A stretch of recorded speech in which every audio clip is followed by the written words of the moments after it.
Hola, en este verano 2026 me voy a comunicar semanalmente con Adriana Amado. Ella está en Madrid.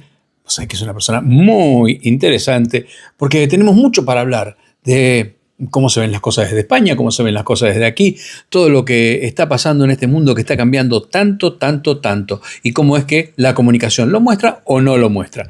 Empezamos hoy y la duda que tengo es, y muchos de ustedes también, es desde Europa. ¿Entienden lo que pasa en Latinoamérica? Porque cuando vemos esos canales europeos, el Euronews, el canal alemán, el canal francés cuando hablan en castellano, los canales españoles, nos da la impresión de que no entienden nada. ¿Será así? Bueno, esto es lo que vamos a charlar hoy y te digo que es muy interesante. Bueno, Adriana, nos vamos a ver bastante este verano. ¿Sí? ¡Qué suerte tengo! ¡Qué afortunada soy! No solo vos, yo también y todos los quienes me están mirando. Vos estás en Madrid, yo estoy en Salto Grande, en Santa Fe, con frío en este verano, raro, pero vos tenés más frío. Sí, seguro, seguro. Pero como la situación está bastante calentita, compensamos. La situación está bastante calentita en Europa, en América, en Medio Oriente, en todos lados. ¿Se entiende desde Europa lo que pasa en Latinoamérica?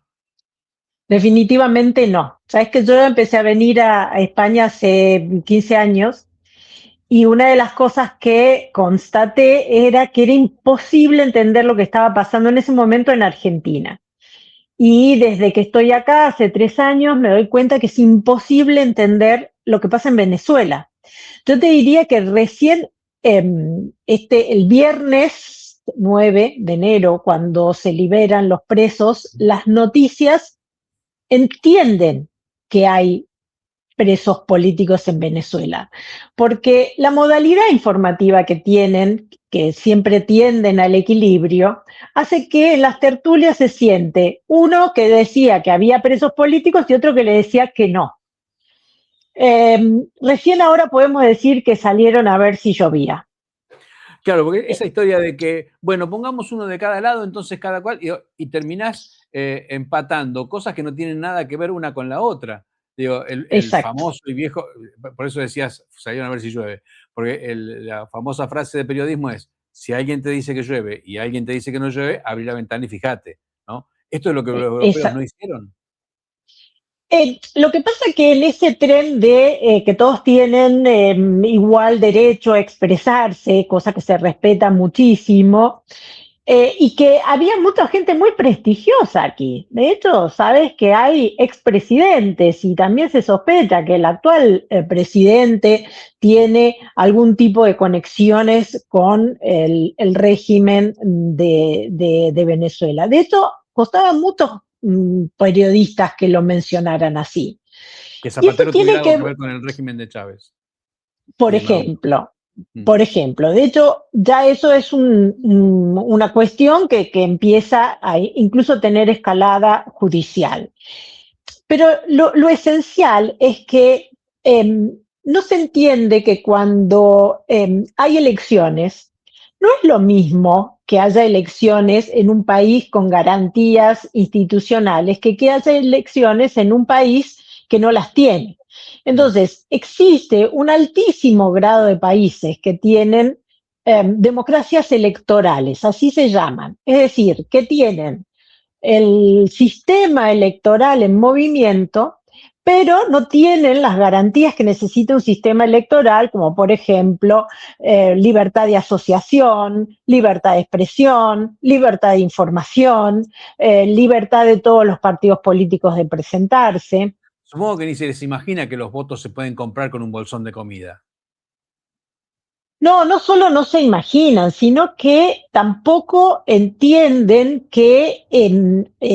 cómo funciona el miedo. Cuando estás en una situación, y esta era una de las cuestiones que más me impactó en Europa. Cuando yo empecé a venir, vine al principio por 3 meses y vivía en una ciudad que se llama justamente la ciudad encantada, que se llama Cuenca, que es una ciudad casi una mini ciudad medieval, un enclave súper tranquilo. Y yo salía a las 8 de la noche, que aquí es noche cerrada, y tenía miedo de volver caminando. Y me miraban como diciendo, pero ¿cómo vas a tener miedo? Claro. Y a mí me pasaba que me llevaba varios meses sacarme esa reacción instintiva que tenés cuando escuchás pasos atrás, cuando Guarda la sentís moto, que te guarda la están moto. observando, Claro. sí, o el móvil, no voy a tener el teléfono, no voy a salir a hablar. No sabes lo que es la sensación de libertad que te da sacar el teléfono en cualquier lugar y contestar una llamada. Claro. Esa sensación se naturaliza al punto tal de que yo ya saco el teléfono como si hubiera vivido toda la vida aquí. Entonces, es muy difícil transferir el miedo. Y no es solamente el comprar los votos, sino Sí. entender que mucha de la información que salía publicada de Argentina o de Venezuela no responde a garantías de información. Este fin de año estuve en Portugal y pasan Telesur en Portugal. O sea, es uno de los canales de cable. Telesur, que ya no se ve ni siquiera en Latinoamérica. Claro. Y creen que Latinoamérica es eso que cuenta Telesur, pero a su vez, tuvieron corresponsales en Venezuela todo este tiempo. ¿Cómo es que no terminan? ¿Cómo que tuvieron que esperar que se liberaran los presos para saber que había presos? Mira, yo conocí el caso de un corresponsal del país en Argentina. Y te lo voy a contar solo a los efectos de ilustrar. El señor vivía en Recoleta y una vez se encontró con alguien que yo conocía en Michigan. Cuando vos te movés por Palermo Chico y por Recoleta, terminas pensando que Argentina es Recoleta y que es esa ciudad próspera, limpia, ordenada, donde levantas una mano y para un taxi, y no que existe una vastísima geografía que no tiene esas condiciones.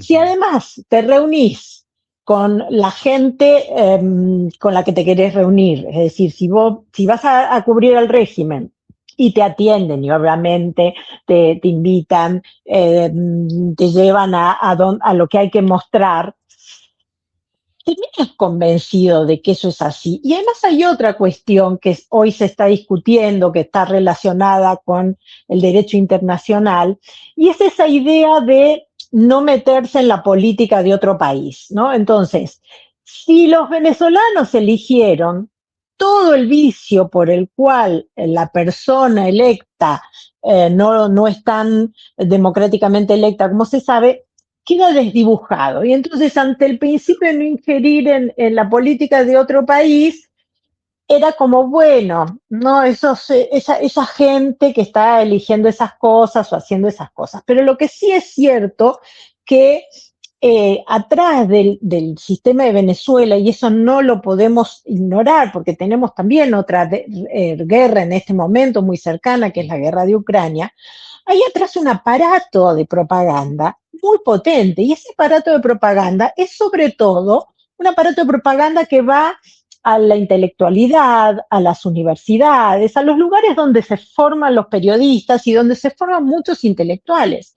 Entonces yo creo que ante esto que estamos viendo, porque creo que lo positivo del movimiento que hubo este año es que ya mucha gente que miraba de costado ya no puede mirar de costado porque las noticias están aquí. Eh, yo creo que vamos a tener que pedirle una rendición de cuenta a todos esos que hicieron una loa y una exaltación de estos sistemas populistas de gobierno. Es cierto esto, además, digamos, ayer me enteré de un dato que me pareció casi escalofriante. En el momento en que se liberan los presos políticos, algunos, un 1% de los presos políticos que hay en Venezuela, es la primera vez que en televisión española salen las caras de los presos políticos, de todo lo que había, porque es un dato que casi Sí. no se conocía. Digo, ¿cómo No, puede ser que un país democrático tenga presos políticos en otro país y sus medios, pero no solo los medios que adhieren a un gobierno socialista, ¿no? Que tiene lazos muy claros con el chavismo, sino que los medios privados tampoco lo decían y tampoco le daban importancia. bueno, Tenés acá 25 tipos de tu país presos en otro, digo, no solo presos, en el mayor centro de tortura de Latinoamérica y no decís Sí. nada. Pero hay otra cuestión que tiene que ver con temas que tratamos mucho y que sé que lo vamos a tratar mucho este verano. Hace más o menos 10 años, que fue también el momento en que se consolidó el régimen de Maduro y el horror de Venezuela llegó a niveles que no habíamos imaginado, porque se trata de un régimen de terror, de persecución, de encarcelamiento. Aparecen las redes sociales. Uh-huh. Y aquí está muy disociado el valor de las redes sociales. Las redes sociales están pensadas para el entretenimiento o para lo que llaman las fake news. Y la información es la de las fuentes oficiales y la de los medios. ¿Pero por qué? Porque en Europa las fuentes oficiales tienen una rendición de cuentas, entonces mienten más o menos. No es que no mienten, pero hay más posibilidad de que la mentira dure menos. Y los medios son más o menos libres para informar lo que quieren. Entonces, que muchos de estos protestas no tuvieran espacio en los medios porque el régimen lo impedía, porque era muy difícil comentarlo, y porque mucha gente que la decía también era perseguida y vilipendiada. Si pensás lo que le pasó a Guaidó o a Leopoldo López, que fueron personajes que en su momento dieron pasos a que el mundo se enterara, y hoy en muchos casos son criticados fuertemente por los propios venezolanos. Mucho de este trabajo de denostación, pensar en la propia Corina Machado, no solamente en estas últimas elecciones, sino en las anteriores.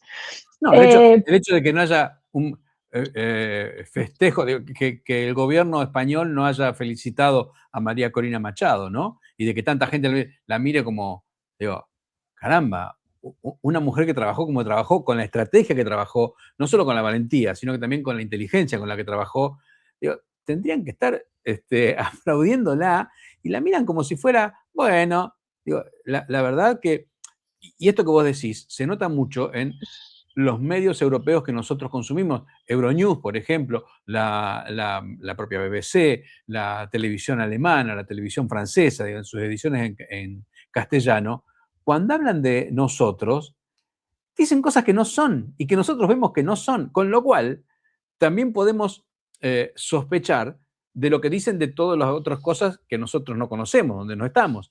Y vos me decís, bueno, tienen que rendir. Sí, estamos hablando de televisiones oficiales. Caramba, ¿qué rinden?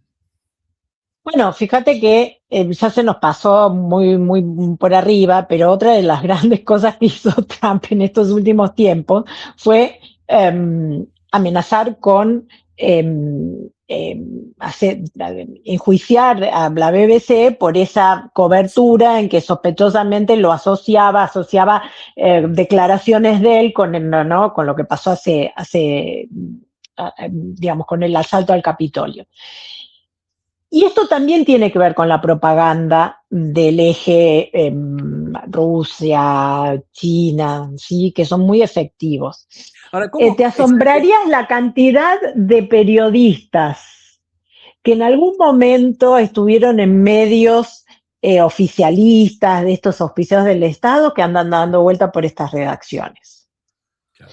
Ahora, y no solamente las redacciones europeas. ¿Cómo le fue tan fácil al eje Rusia, Irán, China entrar alegremente en las sociedades liberales europeas? No fue fácil, fue muy largo el proceso. Lo que pasa es que estamos asistiendo a, yo te diría, un proceso que empezó quizás con la caída de las Torres Gemelas, ¿no? Que yo creo que ahí el mundo entendió que había una ruptura del orden mundial del siglo pasado a nivel bélico. Pero, y acá aparece el otro factor, que es las Naciones Unidas y todas las instituciones. Acá se juntan los presidentes para hacer una declaración. Una declaración que a delincuentes y a criminales les causa gracia, porque mientras se reúnen a hacer declaraciones y a exponer sus buenas intenciones, las cosas pasan. Y yo creo, hay un aspecto que no se está analizando, ¿no? Todo el mundo habla también en una explicación demasiado obvia, ¿no? Y sabes que a mí las explicaciones obvias no me gustan mucho. Cuando soy novia sospecho, ¿no? De esto de la vocación de Groenlandia, ¿no? Y están hablando de la explotación, ¿no? Porque, claro, encuadran a Trump dentro de lo empresarial y entonces todas las explicaciones son empresariales.